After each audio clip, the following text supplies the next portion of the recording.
Hai, perkenalkan, nama saya Herisa.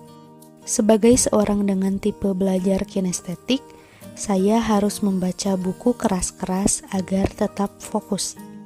Saya putuskan untuk direkam agar sekalian membantu kamu yang ingin tahu isi dari berbagai buku namun tidak bisa membacanya karena berbagai hal. Konten ini tidak beriklan, dan jika ada pihak yang merasa dirugikan, tolong sampaikan supaya konten ini bisa di-take down. Terima kasih, selamat menikmati pengetahuan.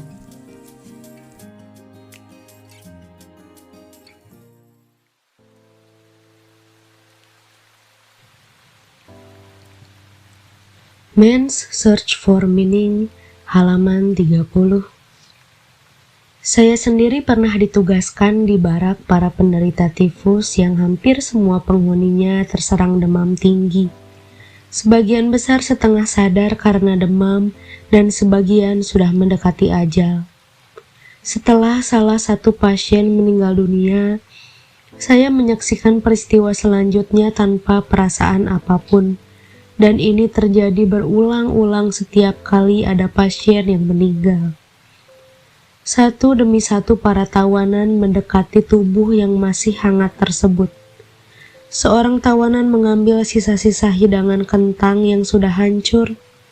Tawanan lain yang merasa bahwa sepatu kayu yang dipakai almarhum lebih baik dari sepatu yang dipakainya, melepaskan dan menukarkannya.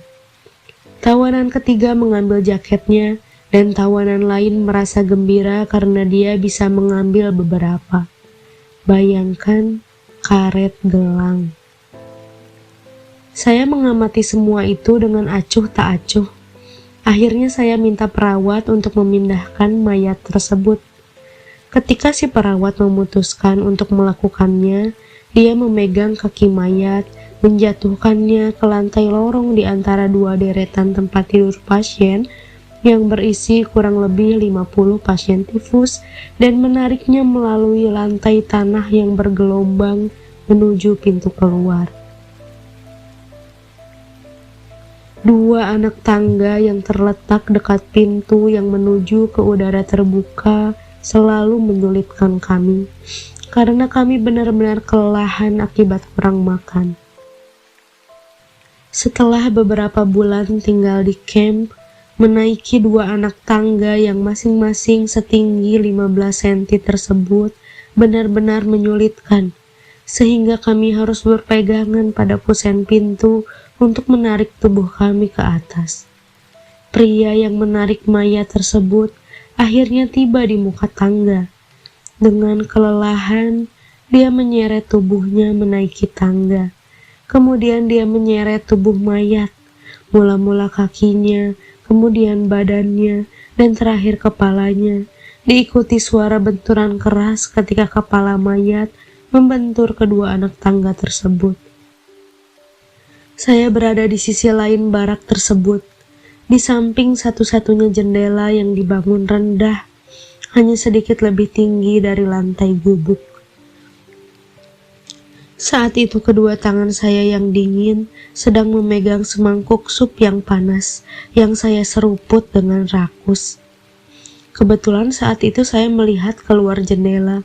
Mayat yang baru saja dibawa tersebut menatap saya dengan matanya yang berkaca-kaca. 2 jam sebelumnya saya masih berbicara dengan pria tersebut, tapi sekarang saya terus saja menyeruput sup saya. Kalau saja saya tidak merasa terkejut karena emosi saya sama sekali tidak tersentuh mengingat profesi saya, sekarang saya pasti tidak akan mengingat peristiwa itu. Karena saat itu saya hampir-hampir tidak merasakan apapun. Apati, menumpulnya berbagai emosi yang membuat seseorang tidak memedulikan apapun, merupakan gejala yang muncul sebagai reaksi psikologis fase kedua, yang membuat seorang tawanan tidak lagi peka terhadap siksaan yang dialami dari hari ke hari, jam demi jam. Melalui ketidakpekaan tersebut, para tawanan membungkus dirinya dengan kerangka perlindungan yang sangat diperlukan. Tawanan bisa dipukuli hanya karena sedikit provokasi, kadang-kadang tanpa alasan sama sekali. Contoh, jatah roti biasanya dibagikan di tempat kerja dan kami semua harus berbaris untuk mendapatkannya.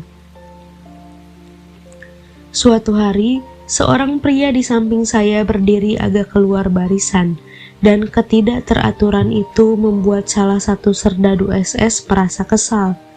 Saya tidak tahu apa yang terjadi di barisan belakang saya atau apa yang dipikirkan si serdadu, tetapi tiba-tiba saja saya menerima pukulan keras di kepala. Baru kemudian saya melihat serdadu di samping saya menggunakan tongkatnya. Dalam peristiwa itu, bukan sakit fisik yang dirasa paling menyakitkan, dan ini berlaku untuk orang dewasa maupun anak-anak yang sering dihukum, melainkan penderitaan mental akibat ketidakadilan, akibat tidak masuk akalnya semua itu. Anehnya, sebuah pukulan yang bahkan tidak meninggalkan bekas dalam situasi tertentu bisa lebih menyakitkan dibanding pukulan yang menimbulkan bekas. Suatu hari saya sedang bekerja di lintasan jalan kereta api di tengah tiupan badai salju. Meskipun cuaca sangat buruk, kelompok kami harus tetap bekerja. Saya bekerja keras memperbaiki jalan kereta api dengan menggunakan batu kerikil, karena itulah satu-satunya cara agar tubuh saya tetap hangat. Sejenak saya berhenti untuk menarik napas dan bersandar pada sekop saya. Sialnya, pada saat yang sama seorang pengawas menoleh, dan dia berpikir saya sedang bermalas-malasan. Rasa sakit yang ditimbulkan bukan muncul karena hinaan atau pukulan. Penjaga itu sama sekali tidak merasa perlu untuk bicara atau mengumpat sosok kurus dan compang-camping yang berdiri di hadapannya, yang mungkin hanya mengingatkan dia secara samar kepada bentuk tubuh manusia.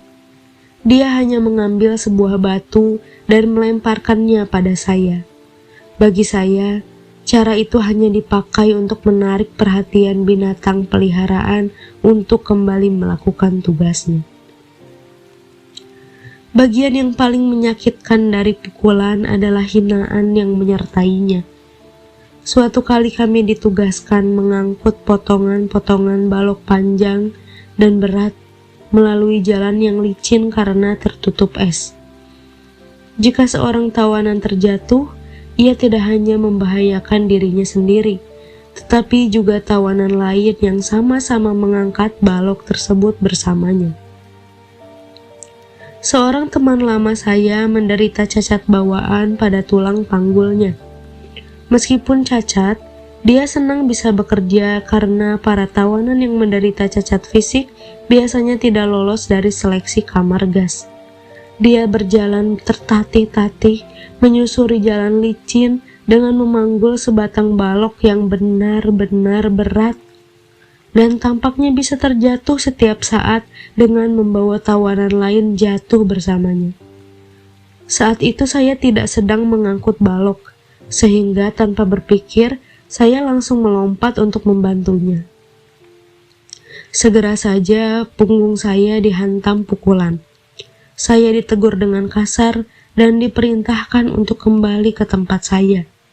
Beberapa menit sebelumnya, serdadu yang sama berkata dengan nada mengejek bahwa kami, para babi, sama sekali tidak memiliki rasa setia kawan. Di saat lain, kami sedang bekerja di tengah hutan di bawah cuaca beku 2 derajat Fahrenheit. Kami sedang menggali lapisan tanah yang membatu karena beku untuk memasang pipa saluran air. Waktu itu tubuh saya sudah benar-benar lemah. Seorang mandor dengan wajah bulat kemerahan datang mendekat. Wajahnya benar-benar mengingatkan saya pada kepala seekor babi. Saya melihat dia memakai sarung tangan yang indah dan hangat di tengah cuaca dingin dan membeku saat itu. Untuk sesaat orang itu menatap saya dengan pandangan tajam, tanpa berkata apapun. Saya menduga kesulitan akan segera datang, karena gumpalan tanah yang teronggok di hadapan saya menunjukkan seberapa dalam saya telah menggali. Kemudian mandor itu berkata, Hai kamu babi, saya sudah mengamati kamu sejak tadi. Saya belum mengajari kamu cara bekerja. Tunggu saja sampai kamu harus menggali dengan gigimu.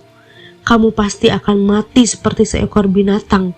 Saya akan menghabisi kamu dalam 2 hari. Kamu pasti tidak pernah bekerja seumur hidupmu. Apa kerjamu dulu, babi? Pengusaha. Saya sudah tidak lagi peduli. Saya merasa hancur menanggapi ancamannya untuk membunuh saya secara sungguh-sungguh. Sehingga saya berdiri tegak dan menatap langsung ke matanya. Saya seorang dokter, seorang spesialis. Apa? Seorang dokter? Saya berani bertaruh, kamu mendapat banyak uang dari orang-orang. Kebetulan saya sama sekali tidak bekerja untuk uang. Saya bekerja di sebuah klinik khusus untuk orang miskin. Namun, saat itu saya sudah bicara terlalu banyak. Orang itu melompat menghampiri saya dan memukul saya hingga jatuh. Kemudian dia berteriak seperti seorang gila. Saya tidak ingat lagi apa yang dia katakan. Melalui cerita yang tak terlalu penting ini, saya ingin menunjukkan bahwa ada saatnya kemarahan dapat timbul dari seorang tawanan yang kelihatannya sudah bebal sekalipun. Kemarahan bukan karena kekejaman atau rasa sakit, tetapi karena hinaan yang terkait dengan hal itu. Saat itu, saya merasa darah mengalir naik ke kepala saya, karena saya harus mendengarkan seseorang menghakimi hidup saya yang tidak dia ketahui sama sekali. Pria yang saya harus mengakui bahwa kata-kata berikut yang saya ucapkan kepada seorang tawanan lain sesaat setelah peristiwa itu memberi saya perasaan lapang yang bersifat kekanak-kanakan. Tampak sangat kasar dan brutal tersebut bahkan tidak akan diizinkan oleh perawat saya untuk masuk ke dalam ruang tunggu pasien luar di rumah sakit saya. Untungnya Kepo di dalam kelompok kerja saya berhutang budi kepada saya. Dia menyukai saya karena saya pernah mendengarkan dia menceritakan kisah cinta dan masalah keluarga yang dihadapinya dalam sebuah perjalanan panjang menuju tempat kerja. Diagnosis saya tentang karakternya dan saran-saran psikoterapis yang saya berikan padanya membuatnya terkesan. Dia merasa berterima kasih dan ini menguntungkan saya. Beberapa kali sebelum peristiwa ini, dia menyediakan tempat duduk untuk saya di sampingnya, di barisan pertama atau kedua detasemen kami, yang biasanya terdiri dari 280 tawanan. Kebaikan hati seperti itu sangat penting. Kami harus berbaris setiap pagi saat hari masih gelap. Semua orang takut terlambat karena terpaksa harus berdiri di barisan belakang. Jika ada pekerjaan yang tidak menyenangkan atau tidak disukai, seorang Kepo senior akan muncul dan biasanya dia memilih orang-orang yang dibutuhkan dari barisan-barisan belakang. Orang-orang yang terpilih harus berbaris ke tempat lain, menuju tugas yang benar-benar berat di bawah pengawasan para penjaga yang asing. Kadang-kadang, si Kepo memilih tawanan dari 5 baris pertama untuk menangkap orang-orang yang mencoba berlagak pintar. Setiap bentuk protes atau permohonan keringanan hanya akan dihadiahi dengan tendangan di tempat-tempat yang paling menyakitkan, dan para korban akan digiring ke tempat kerja mereka di bawah ancaman teriakan dan pukulan. Namun, selama Kepo tersebut merasa perlu mencurahkan perasaannya pada saya, hal seperti itu tidak akan terjadi pada diri saya. Saya mendapat tempat terjamin di sampingnya. Selain itu, masih ada manfaat lain seperti yang dialami oleh hampir semua rekan tawanan. Saya juga menderita edema. Kaki saya bengkak dan kulit kaki saya terentang erat sehingga saya hampir-hampir tidak bisa membengkokkan kedua lutut saya. Saya terpaksa membiarkan tali sepatu saya tak terikat supaya kedua kaki saya bisa muat ke dalam sepatu. Kalaupun saya punya kaos kaki, saya tidak akan bisa memakainya. Jadi, sebagian kaki saya yang telanjang selalu basah, dan sepatu saya selalu dipenuhi salju.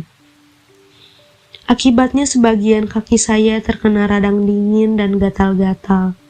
Setiap langkah menjadi siksaan berat. Gumpalan-gumpalan es akan terbentuk di dalam sepatu kami saat kami berbaris melewati padang-padang yang tertutup salju.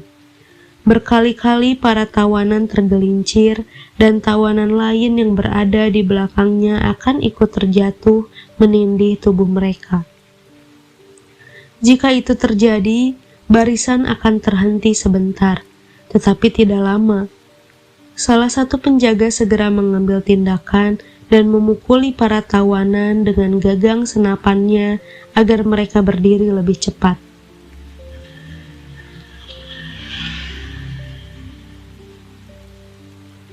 Semakin depan posisi tawanan di dalam barisan, semakin jarang dia berhenti dan dipaksa untuk berlari di atas kaki yang sakit karena harus mengganti waktu yang terbuang. Saya bahagia karena ditunjuk menjadi dokter pribadi dari sang kepo terhormat, sehingga bisa masuk ke dalam barisan pertama yang kecepatannya lebih teratur. Sebagai pembayaran tambahan atas pelayanan yang saya berikan, jika waktu makan siang di lokasi pekerjaan tiba, saya juga akan memperoleh sup dengan lebih banyak kacang karena disendok dari dasar panci. Sang kepo, seorang mantan tentara, bahkan berani berbisik kepada mandor yang bertengkar dengan saya, bahwa menurutnya saya adalah seorang pekerja yang sangat baik. Hal itu tidak menyerdihkan masalah, tetapi dia berhasil menyelamatkan hidup saya. Satu dari beberapa kejadian ketika hidup saya diselamatkan. Sehari setelah pertengkaran saya dengan si mandor, sang kepo menyelundupkan saya ke dalam kelompok kerja yang lain. Ada beberapa mandor yang merasa kasihan kepada kami dan berusaha untuk meringankan beban kami, setidaknya di lokasi pembangunan. Meskipun demikian, mereka selalu mengingatkan kami bahwa seorang buruh biasa pun bisa bekerja lebih produktif dan lebih cepat dari kami. Namun, mereka juga mengakui jika diingatkan bahwa seorang pekerja biasa tidak dipaksa hidup hanya dengan 350 gram roti. Secara teoritis, kami seringkali memperoleh kurang dari itu, dan kurang dari 1 liter sup encer setiap harinya. Bahwa seorang pekerja biasa tidak harus hidup di bawah tekanan mental seperti yang kami hadapi, tanpa kabar dari anggota keluarga yang dikirim ke kamp lain atau langsung dikirim ke kamar gas. Bahwa seorang pekerja biasa tidak selalu dibayangi oleh kematian hari demi hari, jam demi jam. Saya bahkan pernah berkata pada seorang mandor yang baik hati, "Jika Anda bisa belajar dari cara saya melaksanakan operasi otak secepat saya belajar membangun jalan ini dari Anda, saya akan sangat menghormati Anda." Mandor itu hanya tersenyum. Apati, gejala utama fase kedua, merupakan mekanisme pertahanan diri yang dibutuhkan. Realitas mengabur. Semua upaya dan emosi terpusat pada satu tujuan, mempertahankan hidupnya dan hidup orang lain. Suatu hal yang lazim bila kita melihat para tawanan saat digiring kembali ke dalam kamp dari lokasi kerja mereka, menarik napas lega dan berkata, "Bagus, 1 hari lagi berlalu sudah." Mudah dipahami jika dalam kondisi tertekan, ditambah keharusan untuk memusatkan perhatian pada upaya untuk bertahan hidup, kehidupan batin para tawanan ditekan sampai pada titik yang paling primitif. Beberapa rekan kerja saya di kamp konsentrasi yang terlatih sebagai psikoanalisis kerap bicara tentang regresi yang dialami para tawanan. Kemunduran ke dalam bentuk kehidupan mental yang primitif. Harapan dan keinginan mereka mengemuka di dalam mimpi-mimpi mereka. Apa yang paling sering dimimpikan oleh seorang tawanan? roti, kue, rokok, dan mandi air hangat. Tidak terpenuhinya semua keinginan yang sederhana tersebut membuat mereka mencari pemuasan di dalam mimpi-mimpi mereka. Apakah mimpi tersebut mendatangkan kebaikan atau tidak sama sekali tidak penting? Orang yang bermimpi harus terbangun dari mimpinya dan menghadapi realitas kehidupan di camp dan kesenjangan yang sangat besar antara realitas dengan mimpi-mimpinya. Saya tidak akan pernah lupa bagaimana saya terbangun tengah malam karena mendengar rintihan seorang tawanan yang meronta-ronta di dalam tidurnya. Mungkin karena mimpi yang sangat buruk. Karena saya selalu kasihan melihat orang yang diganggu mimpi buruk atau berhalusinasi, saya berniat membangunkan orang malang tersebut. Tiba-tiba saja saya menarik kembali tangan saya yang sudah siap membangunkannya dan terkejut memikirkan tindakan yang siap saya lakukan. Saat itu juga saya baru sadar bahwa tidak ada mimpi, betapapun buruknya, yang lebih buruk dari kenyataan hidup di kamp konsentrasi. Dan saya sedang bersiap-siap membangunkan orang itu untuk kembali ke kenyataan tersebut. Karena beratnya kekurangan gizi yang diderita para tawanan, sangat wajar jika hasrat terhadap makanan menjadi naluri yang paling mengemuka dan menjadi pusat kehidupan mental para tawanan. Cobalah amati para tawanan yang sedang bekerja berdampingan saat mereka kebetulan tidak diawasi dengan ketat. Segera saja mereka akan bicara tentang makanan. Seorang tawanan akan bertanya tentang masakan favoritnya pada rekan yang ada di sampingnya. Kemudian mereka akan saling bertukar resep dan merencanakan menu jika kelak mereka bisa berkumpul kembali suatu hari nanti setelah mereka dibebaskan dan kembali ke rumah. Mereka akan terus berbicara, menggambarkan semuanya secara terperinci sampai ada peringatan, biasanya dalam bentuk sandi atau nomor khusus tentang ada penjaga yang datang. Saya selalu menganggap pembicaraan tentang makanan sebagai topik yang berbahaya. Bukankah salah apabila kita merangsang organisme tubuh dengan membayangkan makanan lezat secara terperinci, sementara kita harus menyesuaikan diri dengan jatah makanan yang sangat sedikit dan dengan kalori rendah? Meskipun bisa mendatangkan sejenak kelapangan psikologis, hayalan seperti itu secara fisik pasti berbahaya. Di akhir masa tawanan kami, jatah makanan yang kami terima dari sup yang sangat encer yang dibagikan sekali sehari, ditambah sedikit roti. Selain itu, ada lagi yang disebut jatah tambahan yang terdiri dari 3/4 ons mentega, atau sepotong sosis yang mutunya rendah, atau sepotong keju, atau sedikit madu sintetis, atau sesendok selai yang sangat encer yang berubah-ubah setiap harinya. Secara kalori, menu seperti itu benar-benar tidak memadai, mengingat kerja kasar yang berat yang harus kami lakukan di bawah udara terbuka yang dingin tanpa pakaian yang layak.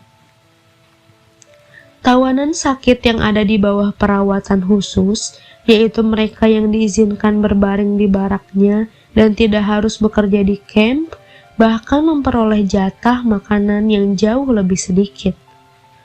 Ketika lapisan lemak di bawah kulit kami mulai menghilang, dan kami tampak seperti kerangka yang ditutupi kulit dan pakaian compang-camping, kami bisa mengamati tubuh kami mulai menyusut.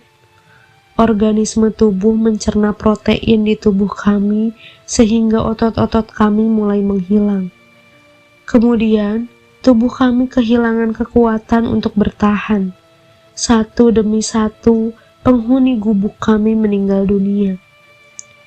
Setiap orang bisa menebak secara cukup tepat siapa yang akan mati berikutnya. Karena terlalu sering mengamati, kami bisa mengenal baik gejala-gejalanya sehingga kami mampu menebak dengan cukup tepat. Dia tidak akan bertahan lama. Atau dia yang berikutnya. Demikian bisik-bisik yang terdengar di antara sesama tawanan dan saat malam tiba. Ketika kami mencari kutu, kegiatan yang kami lakukan setiap hari, dan melihat tubuh kami, pikiran yang sama muncul dalam benak kami. Tubuh ini tubuh saya, sudah benar-benar seperti sesosok mayat. Apa yang terjadi pada diri saya?